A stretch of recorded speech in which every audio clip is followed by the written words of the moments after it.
তোমাদের চ্যানেলে তোমাদের স্বাগত জানাই। প্রিয় দশম শ্রেণীর শিক্ষার্থী বন্ধুরা, আশা করি তোমরা ভালো আছো। তো আজকে আমরা এই ভিডিওতে আলোচনা করব প্রথম পর্যায়ক্রমিক মূল্যায়ন 2025 দশম শ্রেণী ভূগোলের সাজেশন নিয়ে। ঠিক আছে, 100% গ্যারান্টি কমন আসবেই। তো প্রশ্ন মান আমরা 5, 3 এবং 2 মানের প্রশ্নগুলো আলোচনা করব। তো প্রথমে তোমরা সিলেবাসটা দেখে নাও। সিলেবাসে থাকছে তোমাদের প্রথম অধ্যায় বহির্জাত প্রক্রিয়া ও তাদের দ্বারা সৃষ্ট ভূমিরূপ। পঞ্চম অধ্যায় থাকছে ভারতের প্রাকৃতিক অংশটুকু। ঠিক আছে, প্রাকৃতিক ভূগোল। এবার প্রথম অধ্যায় থেকে 5 মার্কের যে প্রশ্নগুলো পড়বে, নদীর ক্ষয়কার্যের ফলে সৃষ্ট ভূমিরূপ চিত্রসহ আলোচনা করো, যেটা উচ্চ গতিতে বা পার্বত্য প্রবাহে ক্ষয়কার্যটা বেশি হয়। 2 নম্বর প্রশ্ন দেখো, নদীর সঞ্চয় কার্যের ফলে সৃষ্ট ভূমিরূপগুলি চিত্রসহ আলোচনা করো। চিত্র কিন্তু তোমরা অবশ্যই প্র্যাকটিস করবে, এখান থেকে কিন্তু তোমরা ফাইনালেও কমন পাবে। হিমবাহের সঞ্চয় কার্যের ফলে সৃষ্ট ভূমিরূপ চিত্রসহ আলোচনা করো। হিমবাহ ও জলধারার মিলিত কার্যের ফলে সৃষ্ট 3টি ভূমিরূপ চিত্রসহ আলোচনা করো। তারপরে বায়ুর সঞ্চয় কার্যের ফলে সৃষ্ট ভূমিরূপগুলি আলোচনা করো। বায়ুর ক্ষয় কার্যের ফলে সৃষ্ট ভূমিরূপগুলি চিত্রসহ আলোচনা করো। তো এই সাজেশনটা কিন্তু তোমাদের টেস্ট, ইউনিট টেস্ট এবং ফাইনালের জন্য।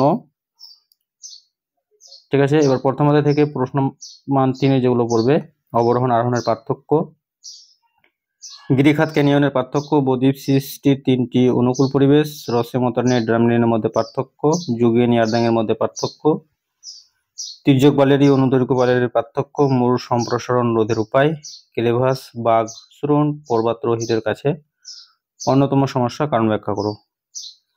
তো প্রথম অধ্যায় থেকে 2 মার্কের গুলো যেগুলো পড়বে তোমরা 2 মার্কের জন্য, 2 নম্বরের জন্য, দক্ষিণ গোলার্ধের 2টি উষ্ণ মরুভূমির নাম লেখো। হিমপ্রাচীর বা হিমরেখা কাকে বলে, ধারণাবাহী কাকে বলে, বাকশ্রোণ কি, ক্রেভাস কি, অবরোহণ আরোহণ কাকে বলে, জল বিভাজিকা কাকে বলে, ষষ্ঠঘাতের সূত্রটি লেখো। কিউসেক কিউমেক কি, প্রপাতকূপ কাকে বলে, মন্থকূপ কাকে বলে, পলল শঙ্কু কাকে বলে, পলল বেজনী কাকে বলে, গিরিখাত ক্যানিয়ন কি, হিমশৈল কি, সার্ক বা কড়ি কাকে বলে, অ্যারিড বা অ্যারিটি কি, তারপরে হিমদ্রোণী কাকে বলে, ঝুলন্ত উপত্যকা কি, ফিওর্ড কাকে বলে, রসে মতানে কাকে বলে, ড্রামলিন কাকে বলে, অ্যাস্কার কি, গোর কাকে বলে, অপসরণ গর্ত কি, ইয়ারদাং কি, ইনসেলবাজ কাকে বলে, বারখান কাকে বলে, শিববালেরি কাকে বলে, লোয়েস কি, ওয়াদি পেডিমেন্ট প্লায়া বাজাদা কি, গ্রাবরাখা কাকে বলে।